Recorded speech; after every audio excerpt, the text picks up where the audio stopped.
Hi, and welcome to The Green Elephant, the show that takes sustainability, climate change, social and environmental issues and eats them, one fact at a time.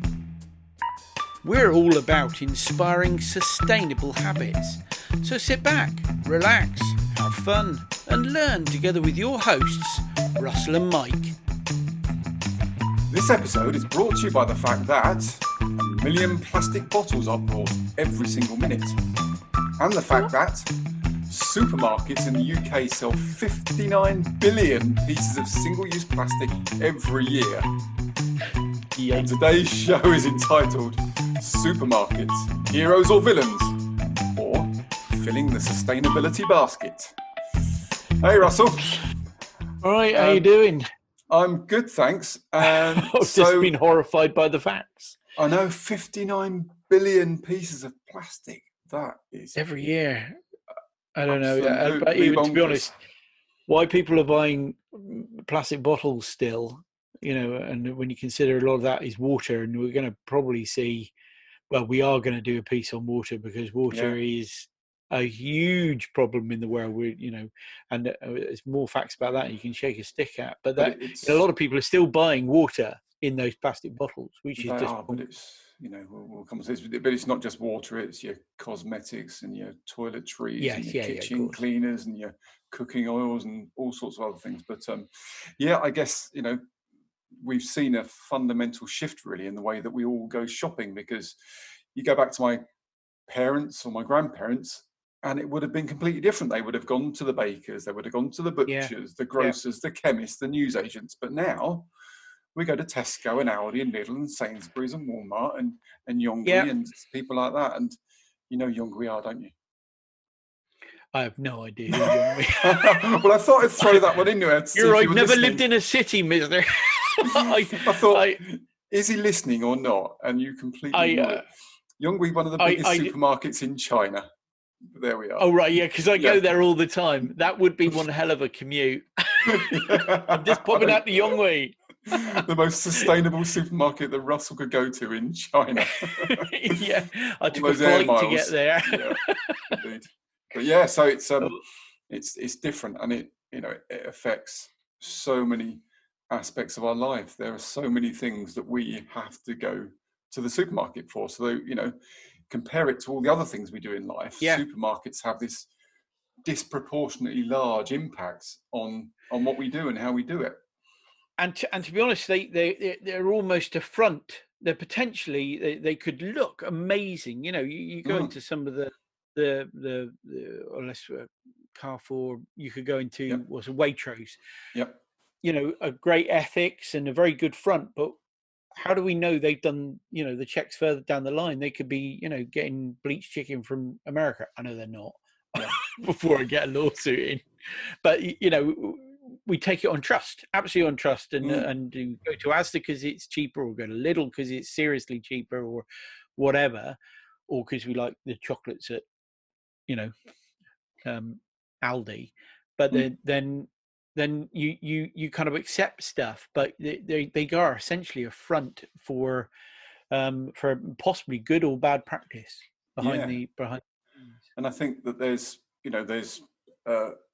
any number of things that they front up. If we take kind of waste as an example, kind of food waste. I mean, there's a fact here that says 800,000 tons of waste from food and beverage products are produced, which would be enough to fill 10-yard skips to extend from London to Sydney, or cover the whole of Greater London to a depth of 2.5 centimetres. I mean, it's huge amounts of food waste that are produced by the food and drink and supermarkets industry. And because they don't directly create that food waste. Obviously, they sell it to people that then waste it. But I think part of the problem that supermarkets have created is a throwaway mentality. So things are so cheap, that it doesn't matter if they spoil, because it's only 50p for another bunch of bananas, and so if they all go black and I throw them away,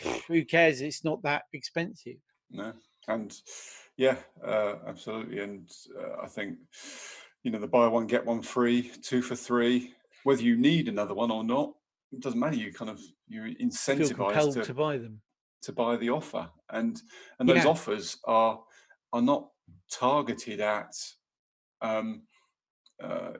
doing good. The offers are targeted at making profits for the supermarkets, because it's not like they say 3 for 2 on bananas or 3 for 2 on apples. It's 3 for 2 on chocolate bars and 3 for 2 on fizzy drinks. And I mean, look at the advertising. There's a fact here that 46% of all food and drink advertising goes on confectionery, sweet, savory snacks, and soft drinks. And on the flip side, only 2.5% of food and drink advertising goes on fruit and vegetables. I also, I mean, I know we are being kind of supermarket hitting here, that the wonky food generation thing. Yeah. Now, when I grew up, you had humorous carrots and unbent bananas and turnips, and you had a humorous. There's a Blackadder episode about that, isn't there? Yeah. Oh no! Don't start me on Blackadder. I'll start quoting stuff. But yeah, but we'll have to get a quote about the green. Actually, it was a good quote. It's thrown me completely.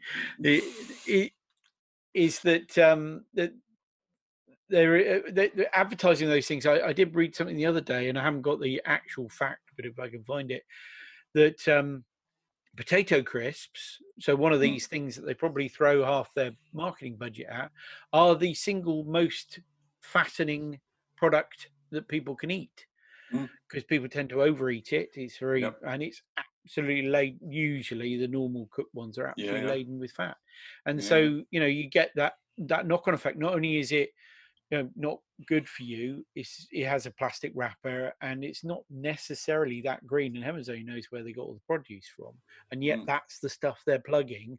And then of course you waste it, and also the other thing is massive bags of stuff. You buy a big bag of crisps nowadays, you don't buy a little small bag of. In fact, if you bought one of the normal size bag of crisps, you'd be seriously disappointed. You would be. Because you'll go down the route of Mars bars aren't as small big as they used to be, but you get this real they're throwing the consciousness of the nation by overselling stuff, big stuff. Oh yeah, I'll have that off, and then I will eat it on my own, because I can't be. I'll wrap it up and I'll throw it away otherwise. So I think they maybe not directly responsible, but they front up these things. So we've talked about waste and recycling, and I guess packaging. We touched on the plastic bottles, but why is it that my 6 apples come in a plastic wrapper? Why is it my grapes come in a plastic tray? Why is it my donuts? Not I eat donuts. Why the donuts come in a plastic tray? Just everything comes in unnecessary packaging, and that was the point I was going to make. It was because you threw me with the Blackadder quote. No, I still haven't got it out in the end. But it was the wonky vegetable stuff. Is that they got really behind selling this wonky vegetable stuff, and we were very familiar with it. The wonky vegetables were the humorous element of buying vegetables. But now what you can do is you can go in and buy specially packaged in plastic wonky vegetables. Because if I didn't tell you it was wonky, you wouldn't know. No, it was wonky. And it seems to have almost special marketing for stuff that is exactly the same as that. It's just slightly small. And when you look at it, you go, "There's nothing wonky about this. It's just a bit small, or a bit big, or a bit less bent, or a bit too bent, or a bit discoloured." And you're going, "What a waste." Food waste and Farmgate is something worth talking about as another time. But that goes on to the kind of the production methods, because the supermarkets are vastly the largest buyers of these things. They have a big say on how these things are produced. So, sticking with the vegetables and the natural products, how are they produced? Are they, are pesticides used when you produce those? What sort of chemicals are involved in the process of washing and cleaning and packaging and whatever else happens? Or, do they promote organic farming? And what does organic, there we go, I get a couple of those here. What does organic farming... You can do that on the video. You don't know what he's doing, do you, on the podcast? I'm doing he's got rabbit ears. Speechy rabbit ears. with my fingers. But yeah. So what does organic mean? Because it seems that it means different things in different circumstances, and maybe the minimum organic standard isn't really all that organic. Yeah, I mean that's possible. And I mean the other thing that I think supermarkets have done is they've also made it very easy for us to get seasonal fruits, seasonal veg, seasonal meats even. I was surprised that venison is a seasonal meat if you go for that kind of thing. When I found out from a butcher the other day, but the reason I didn't know that is because you can go get that every day of the year in the supermarket, and I can get strawberries in December, and I can get sprouts in the middle of summer. It doesn't matter because they'll go find a country that can produce it like that. Or even worse, they can say produced in England, but produced in England at what cost? Organically produced in a polytunnel with heaters all year round, and you're thinking, hold on, that might be organic, but it's not particularly sustainable. Or you're eating, stuff from Chile, or I'm not saying Chile and blueberries or whatever it might be are bad, but they're a long way away, and you don't need to eat them every day of the year. And there's moving on from produce and vegetables, there's fish and meat, the production of those, the collection of are they supporting sustainable fisheries? Are they using ethical meat productions? Is it mass farming? Is it battery produced meats?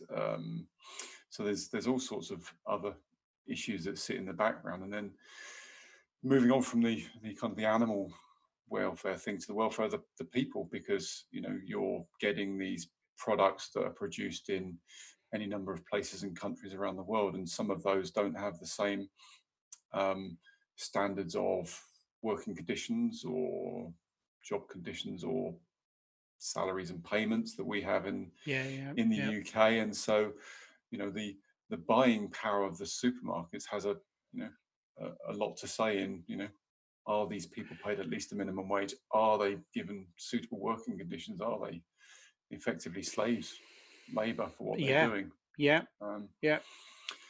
So and that buying power has affected British farming industry. The milk, again, I haven't got any facts to hand, but having spoken to some dairy farmers nearby, that essentially they're absolutely on the edge, because if milk had gone through inflation, we did a bit on Freddo's on another podcast. We did, and that Freddo's has been disproportionately above inflation. Like it's twice the price of what it should be if it followed inflation. Now there's probably other matters to do with that, popularity being one of them, I expect. But milk has gone the other way under inflation, because it's a staple food, and so and lots and lots of people use it. Although it's been losing ground in the vegan market, obviously. So the price has been kept to get people in to buy their milk, because once they buy their milk, they'll go buy the 3-in-1 packet of crisps, or 3 for the price of a 2 packet of crisps, and so the milk becomes a loss leader, and that loss leader, and the way they do that is by absolutely hammering the producer, and they're getting to the point where they're going, well, I'm selling my pint of milk or litre of milk. How old am I? For less pennies than it costs me to produce or feed them, and you're going, well, that's just bonkers. So they're shutting down, selling their and so now we've got a milk crisis coming, where there's not enough milk, and so where are we getting it? Overseas. So we're buying something we could very well produce in this country. We have ample grass, and we're shipping it in to make cheese. I've just noticed another fact that kind of makes me a bit sad, really, that unhealthy foods tend to be 3 times cheaper than healthy food. And we wonder why we have an obesity crisis in the Western world. And heart disease and diabetes. I mean, although I know they're related, but you could also have high salt factors, and the ready-made foods. They're fighting to go and try and get the salt and the sugar down in those. It's just the balanced lifestyle, and we're trying to push this far more healthy lifestyle on it, and the supermarkets perhaps haven't quite got it nailed yet, and not doing what they maybe could. And I guess bringing it back to home, and for us it's the UK and Cornwall, but it's any other place. Having a large supermarket land in your town, or land in your neighborhood or district, that has an impact on your community, because as I mentioned at the start, the butchers, the bakers, the grocers, the chemists, candlestick makers. I'm not sure, I've not seen one of those, but I think they're on Etsy these days, aren't they? There's another subject. There is, but all those small producers who used to serve the community, to give that community its spirit, where you knew the people you used to see in the village shops or the town shops, they're not there because the supermarket has priced them out of business, put them out of business. The convenience and the price means that people are going to the supermarkets, not to the community stores, and we're losing, that heart of the community because there's a big supermarket on the edge of town. And it's quite interesting because I live in the former capital of Cornwall. I'll let people to go research up exactly where that was. I mean, a long time ago. Answers in the comments, listeners. 13th century type thing. But we're very fortunate. Our nearest supermarket is probably 6-7 miles away, and therefore it is a bit of a hump. But what's happened is that the butchers, and there is a baker's, and there's a deli, and there's a newsagent that sells vegetables, and there's a small co-op, but it's not an overbearing co-op with every product that God created, if you believe that kind of thing. And we've got a candlestick maker, and we've got and we've got all these lot of little niche, almost boutique-y type stores, plus married in with a whole stack of antiques as well. But because of that, the community is amazing. It's absolutely amazing. I have to schedule to go down and get some meat or to get some veg. I have to schedule time for the chats that I'll have along the way. And even during lockdown made it kind of worse because you had queues. And I'm a dreadful chatterer anyway, and I'll talk to anybody. And you end up in a queue of a very slow moving queue of one in of shop, one out, and of course you get talking. So my trip, apart from queuing, turns into a chin wag, and I'll pass by the butchers now and say hello. And it's a really nice community, and that has a real danger. It's the exception rather than the norm, I think. And so most people end up getting in their car, driving to the supermarket, filling it with food that's perhaps not as healthy as it should be because of the pricing and the advertising. And so the merry dance goes on. I guess it's and I think one of the other thing that somebody said to me the other day, there was at the top down, what they said their biggest change during lockdown was that they had a shopping list. And you're thinking, what? You said, well, do you not have that anyway? No, and they do, but they used to have a shopping list of 3 items and then go to the shops, and they drive to the shops, and so the price, they've gone to a supermarket and the price has already gone up. And what they've done now is they've got a list, and the list has got longer and longer and longer, and when they've run out, they then go to the shops, one trip, far more efficient shop. You're working off a list, which means you perhaps don't buy the crap that you shouldn't be buying, and get drawn towards, you say, what should we have tonight? Oh, what's the cheapest? It's, we're having this tonight because I already planned the meal. And that planning is something that the supermarkets don't want, because too much. They want spontaneous buying of the which is why all the chocolates by the till, because I don't think you're going to grab it. Stick a hand out and pick it up. That's right. And especially with kids. But it's every conversation, every podcast we've been doing, we come back to the same thing, really, which is about balance. Because there's some good stuff about supermarkets. They are really convenient. They're really cheap. They're there when we want them, and we can get more or less what we want when we want. However, there needs to be a balance between that convenience, the fact they provide thousands of jobs for people, that's great. They keep the shelf stocks. They ensure that we can get the products when we need them. You know, when the early coronavirus issues we had with no toilet roll, the supermarkets stepped up and made sure that everybody got toilet roll and things like that. So, you know, there's some really good things that having a supermarket infrastructure can do. But yeah, they can make the difference, and they've got the power to make the difference in putting people and planet first. And so, yes, but at the moment, it's all profit. It's sell the fizzy drinks, the sugary drinks, sell the high margin things, get the impulse buys, you know, lean on the suppliers, get the margins up. And it's all about profit and less about what's best for the planet and what's best for the people. So again, balance. Throughout, and I think we're probably ambling towards a conclusion there, that we need to there's a choice to be made. We can choose not to shop at a supermarket, but that's going to be thrust upon us during lockdown, because you couldn't go out. The essentials needed to be reasonably local, or you had to queue up for ages at a supermarket. That's obviously diminishing now as we get to the end of it, but it's pushed people to buy more local stuff, to buy stuff off farm shops, to buy things. So I guess there's the broader issue really, is that not everybody can afford the local farm shops. No, they're not the cheapest. You know, the poorest 10% is a fact of UK households would need to spend 74% of their disposable income on food to meet the government's official healthy eating guide. So if you're in the poorest 10%, you have to spend three quarters of your money to eat well, and that's just not possible. And therefore, they go to the supermarkets and they buy the 5-pack pizzas because that's what they can afford. And so, you know, it's agreed. It's a really tricky area, isn't it? To say, you know, we would say there's some actions out of this discussion, and I wholeheartedly agree with you. Buy local in your country, buy seasonal things. Great thing to do.